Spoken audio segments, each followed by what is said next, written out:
Amen. Okay, good evening po sa inyong lahat. Maraming salamat, Pastor Rodel, at kagalakan pong muli na nagkaroon ng pagkakataon. Actually po, yung pong 8 araw na lakbay ministeryo po namin sa lugar po ng Norte, sa Vigan, Narbacan, La Union. Kung isasama nyo po yung Believers Breakfast po natin, nasa mga 18 preachings po yan. So kaya pakiramdam ko po talaga, para ako nakipagpuno talaga. Literally, parang nakipagpuno sa Diablo. Ano po? But the grace of God is really great and wonderful.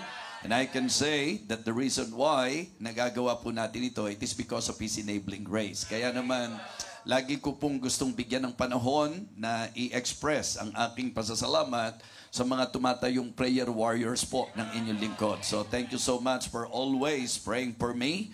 Thank you for including me in your prayers. Kaya naman talagang masasabi po natin that the power of God is very obvious every time na tayo po ay nagbiministeryo. So magandang gabi po sa inyong lahat. Sa mga kasama po natin through online, magandang gabi po. Hindi lamang po dito sa ating bansa, kundi yung mga gawain po natin na nasa ibang bansa, nakasama po natin ngayon. Ako po ay bumabati sa inyo sa pangalan ng Panginoon. At ngayon po, nais ko pong ibigay sa inyo ang isang hamon na kung saan magandang maging paalala po sa atin bilang mga mananampalataya. Of course, sa gawain ito, hindi naman po lingid sa kaalaman ng lahat na malapit na po ang ating pong anniversary celebration. And I am very excited because I know that God will surely bless not just our members but even yung mga pastors na makakasama po natin. So I would just like to remind everyone to please exert an effort and pray hard so that we can invite visitors. Because in the morning, celebration po natin or service po natin, ang goal po natin is to invite at least 200 first-time visitors. Ano po? So kaya ngayon pa lang, dapat nagpe-pray na tayo, may prospect na tayo, talagang ipadama natin sa Diyos na talagang ang pagpapahalaga po natin sa mga kaluluwa ay sincero po talaga mga kapatid. That we are really sincere in loving the lost. Mahal natin ang Panginoon at isang paraan na may papakita natin yan by loving the lost. Amen? At gayon din naman mga kapatid, dahil mahal natin ang Panginoon, pwede rin nating ipakita po yan by loving the laborers. Kaya ang morning service natin for the lost at yung ating pong afternoon para po sa mga laborers. Kaya tayo po ay nag-expect ng mga pastors na makakasama po natin doon. And I really appreciate the church sa inyo pong positive response sa naging challenge po natin. And I am hoping na talagang yung pong kalubusan ng lahat bago po ang anniversary, areglado na po. Okay? So this time, mensahe na po tayo. Ano po ang Baptist favorite? Amen. Preaching, di po ba? Higit sa anumang bahagi ng service, it is always the proclamation of God's Word na talagang ini-enjoy po natin talaga at ito po ang blessing po sa atin. So, I would like to request all of you now to please open your Bible in the book of Haggai. Haggai chapter 1. Haggai chapter 1, babasahin po natin ang buong chapter.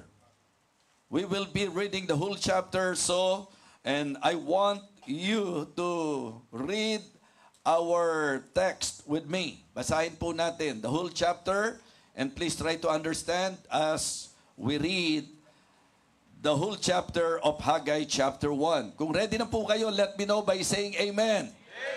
Haggai chapter 1, everybody please begin. In the 2nd year of Darius the king, in the 6th month, in the 1st day of the month, came the word of the Lord by Haggai the prophet unto Zerubbabel, the son of Shealtiel, governor of Judah, and to Joshua the son of Josedek, the high priest, saying, Thus speaketh the Lord of hosts, saying, These people say, the time is not come, the time that the Lord's house should be built. Then came the word of the Lord by Haggai the prophet, saying, Is it time for you, O yet, to dwell in your sealed houses, and this house lie waste? Now, therefore, thus saith the Lord of hosts, consider your ways. Ye have sown much, and bring in little. Ye eat, but ye have not enough. Ye drink, but ye are not filled with drink. Ye clothe you, but there is none warm. and he that earneth wages to put it into a bag with holes. Thus saith the Lord of hosts, consider your ways. Go up to the mountain and bring wood, and build the house, and I will take pleasure in it, and I will be glorified, saith the Lord. You looked for much, and lo, it came to little. And when you brought it home, I did blow upon it. Why, saith the Lord of hosts? Because of mine house that is waste. And ye run every man unto his own house. Therefore the heaven over you is stayed from dew, and the earth is stayed from her fruit. And I called for the drought upon the land, and upon the mountains, and upon the corn, and upon the new wine, and upon the oil, and upon that which ground bringeth forth, and upon men, and upon cattle, and upon all the labor of the hands. Then Zerubbabel the son of Shealtiel, and Joshua the son of Josedech the high priest, with all the remnants of the people, obeyed the voice of the Lord their God, and the words of Haggai the prophet, as the Lord their God had sent him. And the people did fear before the Lord. Then spake Haggai the Lord's messenger in the Lord's message unto the people, saying, I am with you, saith the Lord. And the Lord stirred up the spirit of Zerubbabel the son of Shealtiel, governor of Judah, and the spirit of Joshua the son of Josedech the high priest, and the spirit of all the remnant of the people, and they came and did work in the house of the Lord of hosts their God, in the 24th day of the 6th month, in the 2nd year of Darius the king. Purihin po ang pagbasa ng salita ng Diyos. Let us go to Him in prayer. Let us pray. Our gracious, loving God, our Father in heaven, we thank you and praise you for this opportunity once again to study and hear thy precious words. Lord, may you empower your humble servant. Help me. I need your enabling grace, Heavenly Father. And please, reach the heart of your people through thy word. Empower me, fill me with your Holy Spirit, give me wisdom, and bless your people. Ito po ang aming pong panalangin sa pangalan po ng aming Panginoong Jesus. Amen. Amen. You may now be seated. So the message that I would like to share with you tonight is the message I entitled, Thus saith the Lord of hosts, consider your ways. Okay? So, a call to consider your ways. Ang panawagan po for us to consider our ways. Sa konteksto po natin, sa mga tao sa panahon ni Haggai, ito po ay panawagan for them to consider their ways. Okay, siguro po magandang magkaroon muna tayo ng idea. Actually po, the book of Haggai was written, okay, after the, Babylonian captivity. I mean, nung sila po'y nasakop, mga kapatid, during the period when the Jews had returned, to Jerusalem. At ang Judah po, nawasak po yan. Yung templo po, mga kapatid, was burned, nasunog po. And then, 70 years later, mga kapatid, yung Cyrus of Persia allowed them to return. Nasa mga 50,000 ang mga nakabalik po, mga kapatid. At ito po'y sa panahon ni Zerubbabel. Sa pangunguna po ni Zerubbabel, ang sabi nga po, governor po, mga kapatid, at si Joshua bilang high priest, mga kapatid. So, yun po yung kalagayan. Ngayon, mga kapatid, sinimulan po nila. Yun pong mga nakabalik, they start rebuilding the temple. They began to rebuild the temple. Kaya lang, mga kapatid, nung kanila pong na-lay na po yung foundation, okay, ito po ay natigil. Ibig sabihin, the work stopped, at ang dahilan po, mga kapatid, yung mga opposition. Yung mga surrounding nations, talagang hindi nila kinaya yung pressure, mga kapatid. So yung discouragement, talagang napanghinaan po sila. Yun po ang rason kung bakit ang kanila pong pagtatayo ay nahinto, mga kapatid. It is because of the opposition, because of discouragement, at isama nyo na po rito yung kanila pong mga masasabi nating pang sariling interes na medyo yung focus nila napunta na sa sarili. Okay? Nawala na po doon sa pagtatayo. And you know what?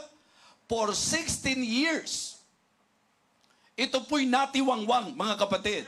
What I mean to say, talagang sa loob ng 16 na taon, for 16 years, the work remained unfinished. Hindi po nila natapos. Hindi po nila nabigyang pansin. Hindi po nila nabigyan ng pagpapahalaga. And that is the reason why the Lord talked to Haggai. At inutusan niya para isulat at kausapin po ang mga tao. So, dito po sa aklat na ito, yan po ang ating mabibigyan ng pansin. Kaya doon po sa mga binasa natin, that is actually the reason why ininbitahan ko kayo na tayo ang sama-samang bumasa ng chapter para sa pagbasa pa lang, makuha na po natin yung idea. Mga kapatid, again, for 16 years, nakatenga po yan, nakatiwangwang po yan, and the sad truth is that all of them, lahat po sila, pagka lalabas ng bahay, nakikita po nila yung temple. Pagka po sila'y babalik, nakikita nila yung temple. Hindi po pwedeng lalabas at lalakad po sila na hindi nila nakikita yung temple, but they are just ignoring it. And because of that, hindi po natuwa ang Panginoon. Kaya si Prophet Haggai, sa kanyang panulat, makikita nyo po na talagang ang Diyos ang siyang nagsabi kay Prophet Haggai to rebuke them. Okay? Para sila po ay sawayin, paalalahanan po sila, mga kapatid. At ito ang isang bagay na maganda rin po na somehow sa magiging pag-aaral natin, po pwede po nating i-consider, mga kapatid, kung paano pong iyon ang naging panawagan ng Panginoon sa kanyang bayan. So again, the title of my message, A Call to Consider Your Ways. Tingnan niyo po ang sabi ng verse number 1 again. In the second year of Darius the king, in the 6th month, in the first day of the month, came the word of the Lord by Haggai the prophet, saying, okay, by Haggai the prophet unto Zerubbabel, the son of Shealtiel, governor of Judah, and to Joshua the son of Josedek, the high priest, saying, Thus speaketh the Lord of hosts, saying, These people say, the time is not come, the time that the Lord's house should be built. Then came the word of the Lord by Haggai the prophet, saying, Is it time for you, O yet, to dwell in your sealed houses? Okay, and this house lie waste. Thus saith the Lord of hosts, consider your way. Sa verse number 7, Thus saith the Lord of hosts, consider your ways. Kaya malinaw po na ito pong panulat na ito ay panawagan for the people of God to consider their ways. So number 1, in considering our ways, we need to consider our perspective. So, kumbaga, ang gustong i-point out ng Panginoon sa sinasabi niya kay Prophet Haggai, na sabihin sa mga tao, consider their ways, consider your ways. It means they need to consider their perspective. Parang ang isang mahalaga na maintindihan natin ngayon, yung pananaw natin, may magiging malaking kinalaman po yan sa gagawin po natin. Diba? Hindi natin pwedeng papaghiwalayin yan na ang gagawin mo ay didepende sa pananaw na meron ka. At sa usaping bayan ng Panginoon, just try to imagine, kaya pala hinahayaan po nila na sa napakahabang taon, okay, na nakahinto po ang pagtatayo, wasak ang bahay ng Panginoon, kahiya-hiya ang bahay ng Panginoon, di ba? Yan nga po nagiging biruan. Pag nakakita kayo ng chapel na maganda, na tusok-tusok, alam nyo na kung yan po ay kaninong chapel. Kung anong relihiyon po yan. INK po yan, di po ba? INC po yan. Kapag ka po mga matatandang building na malalaki po, alam natin, Roman Catholic po yan. Kapag ka meron pong basketball sa harapan, di po ba? Mormons po yan. Pero kapag ka meron pong building na hindi tapos, Baptist po yan. Di ba? Yun po ang naging biruan, mga kapatid. Yes. Kasi itong isang bagay na ito ay parang magaan na tinitingnan po ng marami. So kaya for me, it is good to somehow be challenged and learn from this message. Ito pong panawagan to consider their ways ay panawagan to consider their perspective. It is a call to enlightenment. Diba? Ito po'y panawagan para sa kaliwanagan, mga kapatid. Kaya tingnan nyo po, ano ang pananaw ng mga tao? Hindi pa oras, hindi pa panahon. So it is good to consider our views, visions, and values, mga kapatid. Kung paano po natin tinatanaw ang mga bagay-bagay at paano po natin pinapahalagahan ang mga bagay-bagay. So this is about vision and values. Paano po natin tinitingnan ang usapin tungkol sa gawain ng Panginoon? Ang sabi po nila, hindi pa panahon.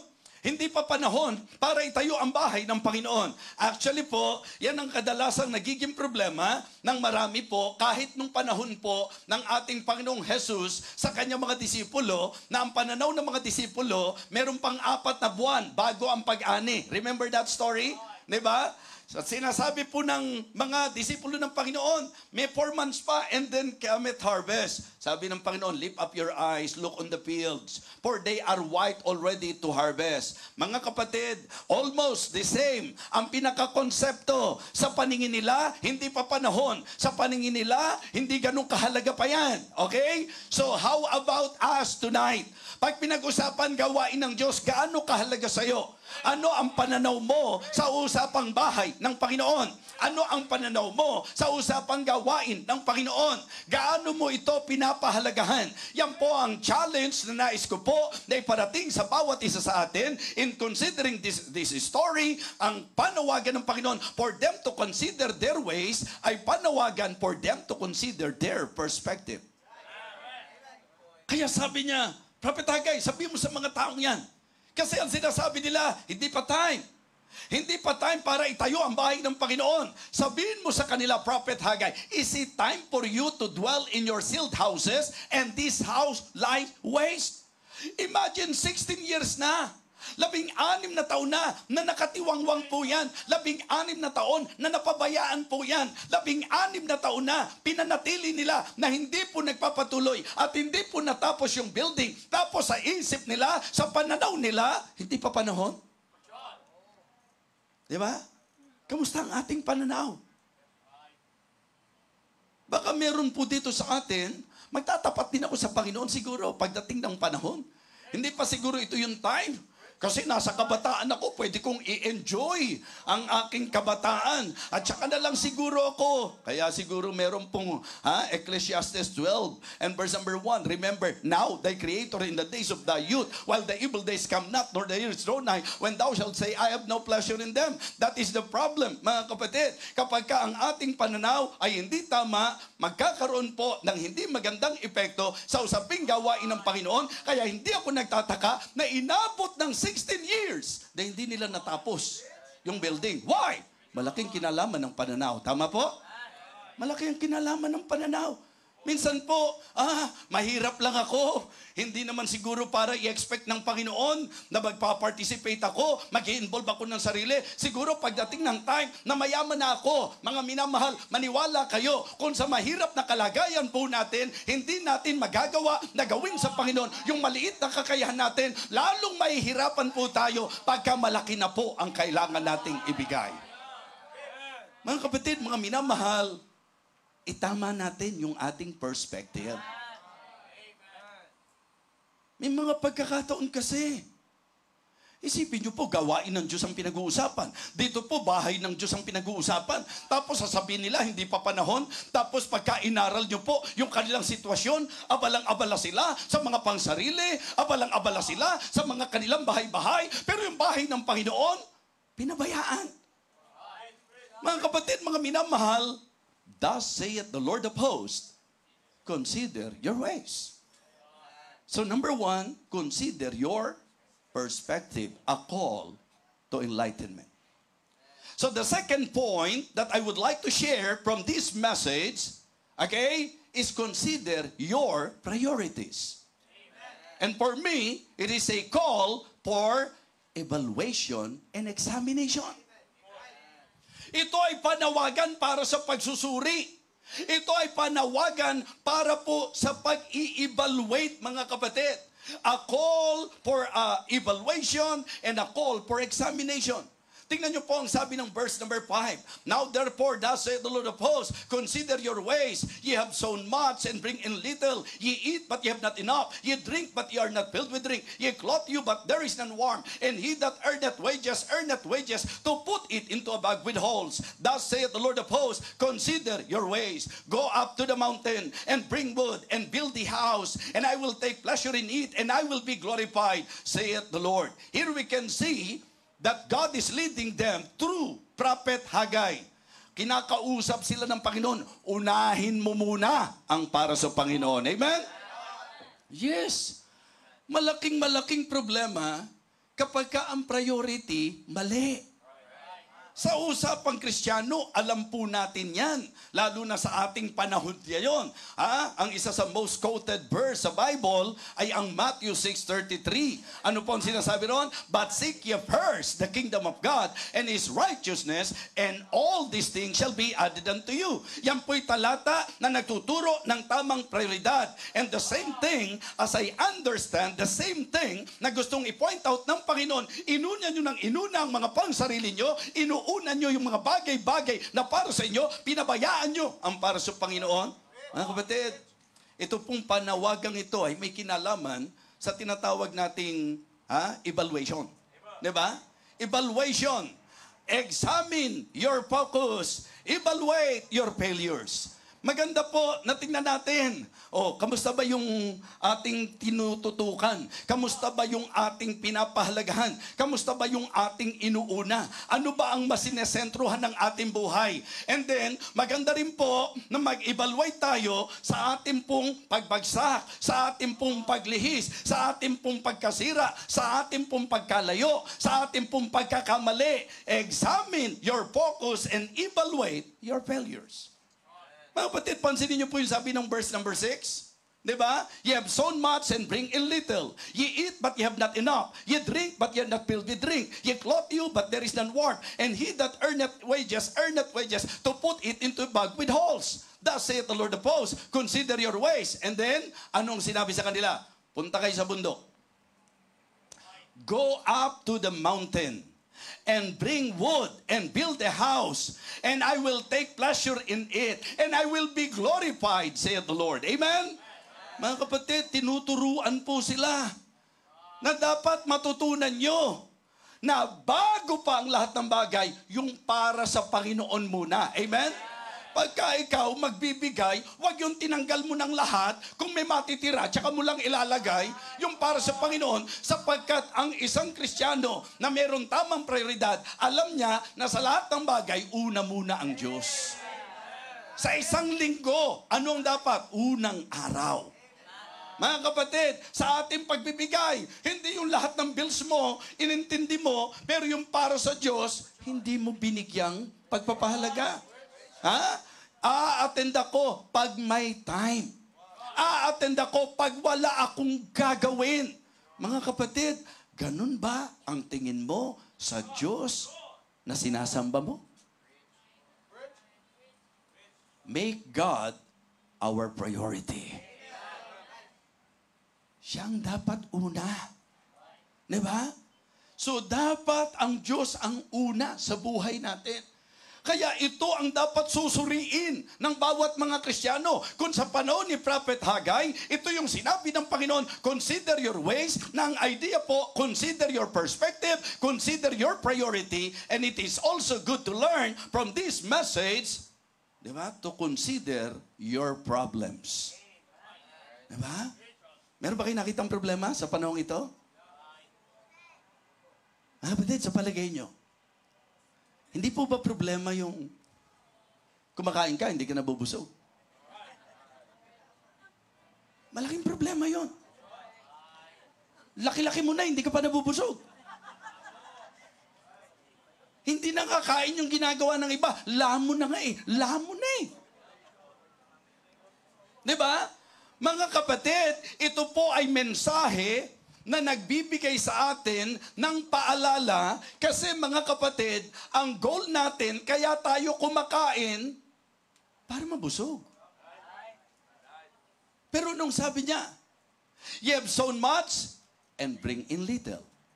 Ye eat, but ye have not enough. Ye drink, but ye are not filled with drink. Ye clothe you, but there is none warm. And he that earneth wages to put it into bag with holes. So, para po mas matukoy natin na talagang ito, suriin nyo. Ito yung talagang problema. Malaking problema to mga kapatid. Verse number 9. Diba? You looked for much and bring a little. And when you brought it home, I did blow upon it. Why? Said the Lord of hosts. Because of mine house that is waste, and ye run everyone unto his own house. Mali yung pananaw mo eh. Mali yung priority nyo eh. Siyempre, pag mali ang pananaw, mali ang priority, mali ang pinapahalagahan mo, mali ang inuuna mo, mga kapatid, sigurado, dadaling ka dito sa problema. Dahil kahit magpakasipag ka, kahit na talaga lahat ng negosyo, pasukin mo, kahit na po lahat ng nagninegosyo, pinasok bahay mo, di ba? Mga kapatid, hindi mo marireach yung level ng satisfaction. Kaya it is good to consider your problems. Ito po ay, it is a call for an explanation. Diba? It is a call to explanation. Ang ibig sabihin, ipaliwanag nyo nga po yon. Kasi ang eksaktong naging problema nila, eating without satisfaction. Okay? Effort without sufficiency. Okay? Mga kapatid, ito yung isang matindi pa dyan. Yung pong earning without security. Eating without satisfaction, effort without sufficiency, earning without security. Problema po yan. Problema po yan, mga kapatid. Problema yung kumakain ka, hindi ka nabubusog. Problema yung todo effort ka, pero hindi ka naman nananagana. Problema po yun, mga kapatid, na kumikita ka, pero wala pa rin seguridad. Di ba? Ito ang eksaktong ipinakitang problema po dito. Kaya for me, it is good to somehow be reminded, Christians, it is good for you to consider this very important, sabihin nating message, na tinatawagan tayo para po i-consider natin ang ating pong lakad. Kamusta ang priority natin? Kamusta yung perspective natin? Pagka ba para sa Diyos, kahit ano na lang? Kung tama ang pananaw mo sa service, tama po ba yung late tayong uma-attend? Mga kapatid, tamang pananaw po ba yun na kahit wala naman dahilan, hindi ka dadalo? Tama po bang katwiran yung pagka magbibigay ka, kung ano na lang, di ba? Kung ano lang maisipan mo. Tapos gumagamit ka pa ng talata na hindi mo naman naiintindihan. Mga kapatid, mga minamahal, sabi ko nga kung ikaw ay pinagbibigay ng ayon sa iyong puso, ano dapat ang maging giving mo? Anong klaseng puso yung sumasalungat sa mga giving na itinuro sa Bible? Di ba? Mga kapatid, mga minamahal, it is good that in our church, natutunan natin na kapag ka-giving ang pag-uusapan, mga kapatid, kung anong itinuro ng Bible, yun ang ating pong ginagawa. At ipinararamdam natin sa Diyos na siya'y mahalaga sa ating ginagawang pagbibigay. Ipinararamdam natin sa Diyos na kaya tayo nagpipilit na right on time, uma-attend, na huwag tayong malate, na huwag tayong umabsent, na maibigay kung ano yung para sa Kanya, na pagkakanta, mag-practice ng mabuti. Anything na gagawin natin, dapat the best, sapagkat tinitingnan natin na mataas at mahalaga ang mga bagay na ukol sa Diyos. Amen? Hindi katulad po nila. Okay lang yan, kahit wasak ang bahay ng Panginoon. Diba? 16 na taon pa lang naman eh. Hintayin natin siguro na, diba? Hintayin natin siguro mga 20 years bago natin intindihin yan. Mga kapatid, ang pinupunto ng Diyos, Prophet Haggai, yung mga taong yan, hindi magkandatuto para sa mga pangsarili. Pero yung bahay ko, pinabayaan. Hindi po natuwa ang Panginoon, mga kapatid. Mahirap yung madami kang ang pagkain, pero hindi mo ma-feel yung fulfillment. Diba? Mahirap po, mga kapatid, yung trabaho ka ng trabaho, pero hindi masagana. Diba? Mahirap din po yung kumikita ka, pero butas yung lalagyan. Diba? Yun po ang eksakto, mga kapatid.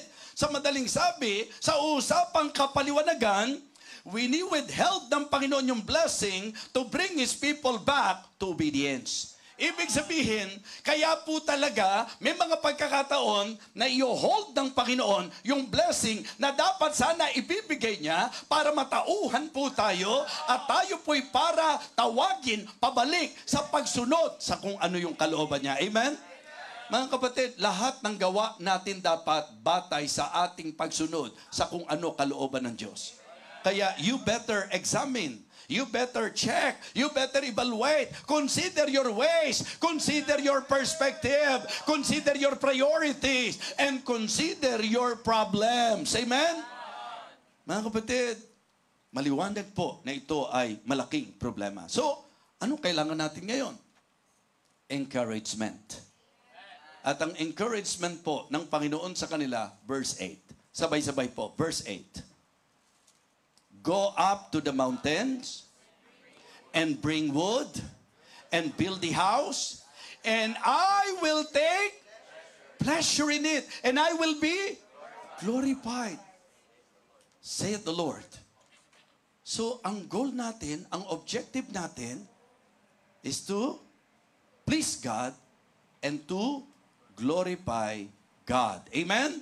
So kaya dito makikita nyo po, pansinin nyo sa verse number 12.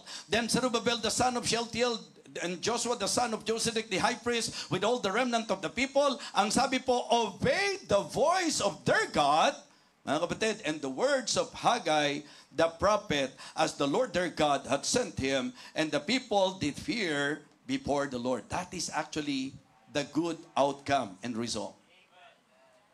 Kaya ang rebuke, mahalaga po yan eh. Diba? Ang reminder, mahalaga po yan eh. So, ibig sabihin, ako ang masasabi ko po sa inyo, ang realization ko, nangyayari po kapag pinaalalahanan ako. Ang realization po, yan, nararating natin yung level na yan pagka nare-rebuke tayo. Kaya po, hindi maganda na Kristiyano ka, ayaw mo ng rebuke. Mahalaga po, mga kapatid, na tayo po ay nare-rebuke. At dito po, ang naging goal is understanding. Okay? The understanding. Ang gustong ipakita, the urgency and the unity.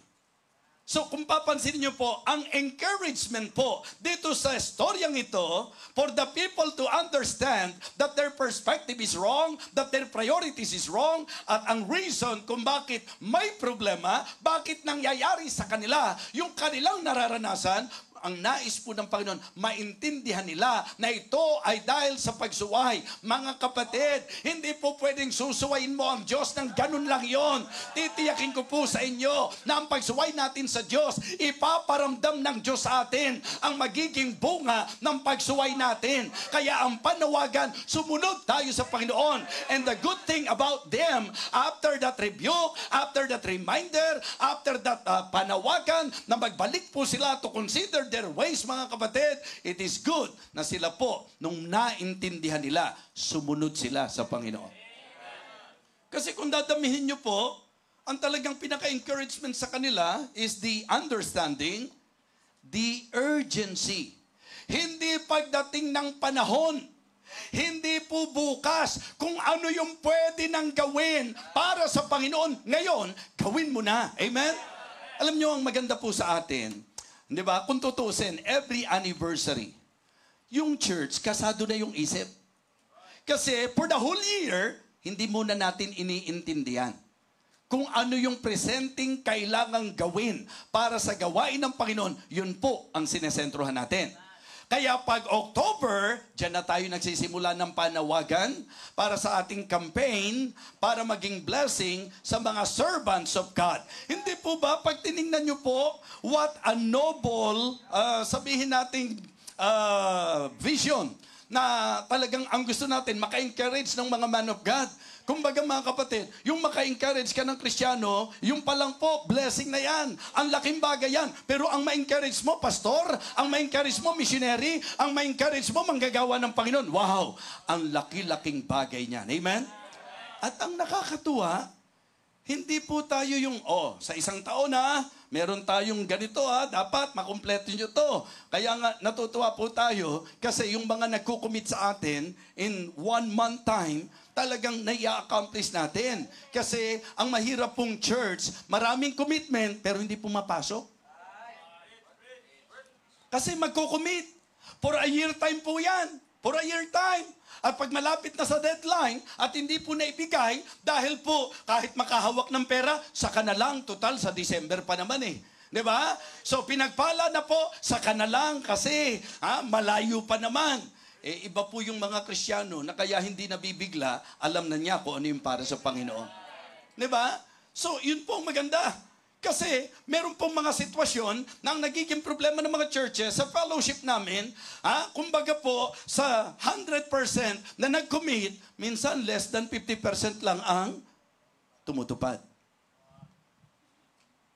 Kaya nakakatuwa na makita na sa church po natin, natutunan ng mga mananampalataya, una, pag nagkukumit tayo, good as cash na talaga yan. Bakit? Kasi ang sistema natin, walang obligado, wag po kayong mapipilitan, wala pong puwersa na kahit ano, ini-open po natin, ito po ang pangangailangan, ito po ang pagkakataon para makabahagi sa gawain ng Panginoon. Tapos, tayo po, bawat isang nagpapasya. Tama o mali? Di ba? Wala tayong pilitan eh. Pero ang nakakatuwa, hindi po yung para makapagpasikat lang, yung iba. Kasi yung iba magpapasikat, magkukumit ng laki-laki, mga kapatid. And then pagkatapos nun, wala na sa church. Bakit? Hindi maibigay yung commitment, nahihiya. Diba? So, yung pa naging dahilan para mawala ka sa church. Hindi ka naman obligado. Tama po? So, kaya lang, kung tama ang pananaw mo, hindi po pwedeng hindi ka sasama eh. Kung tama ang pananaw mo, tama ang priority mo, hindi mo siya pwedeng baliwalain.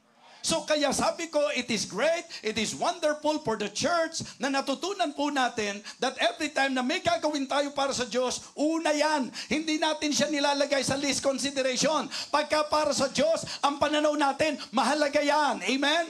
Pagka para sa Diyos, ang tamang tanaw natin, una yan. Hindi po pwedeng pag may natira. Mga kapatid, alam nyo naman siguro in principle na kapag ka ang ating pong ibibigay, mga tira-tira, nagpapadama na yung bibigyan natin, hindi ganun kahalaga. Kaya pag Diyos ang pag-uusapan, siya po ang una. Ang ibibigay natin, hindi yung walang halaga, kundi yung may halaga sa atin. Amen? For I will not offer anything to God that cost me nothing. Kaya nung nagkaroon tayo, nung mga lumalapit po kay PNG, kay Sister Flo, kay Pastor Donald, minsan, mabibless ka eh. Kasi, pag nakita mo yung tao na nagbigay ng ganon, alam mo, hindi naman siya mayaman. Pero sa kanyang pananaw, sana po yung pagtitipid natin, gamitin po natin yan at i-apply natin yan sa paggastos natin sa mga wala namang kakwenta-kwentang bagay. Sana naman, wag i-apply yung tipid pagka sa gawain ng Diyos gagawin. Tama po? So kaya po, naaalala ko lang nasa halos 7 million ang nagastos natin doon sa itaas natin. Pagka inisip nyo, saan galing yun? Hindi naman tayo nanghingi sa labas, tama? Dito talaga nang galing sa loob eh. Diba? Paano nangyari yun? 7 million worth ng project. In 6 months time, for almost a year, natapos po yung project. Saan ang galing yun?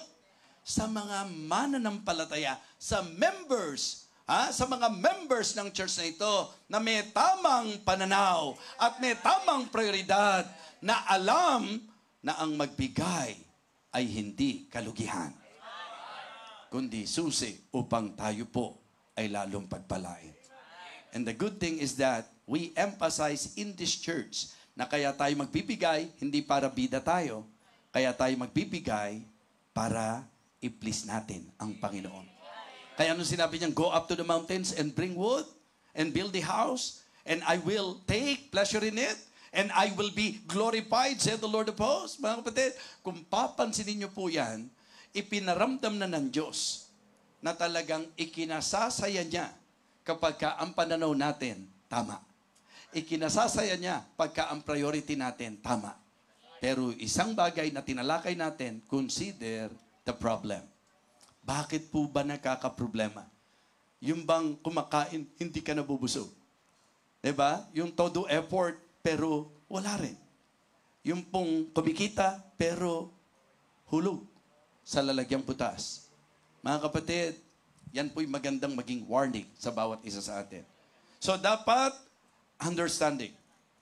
It is very important. This is the encouragement. Verses 12 to 14. The encouragement.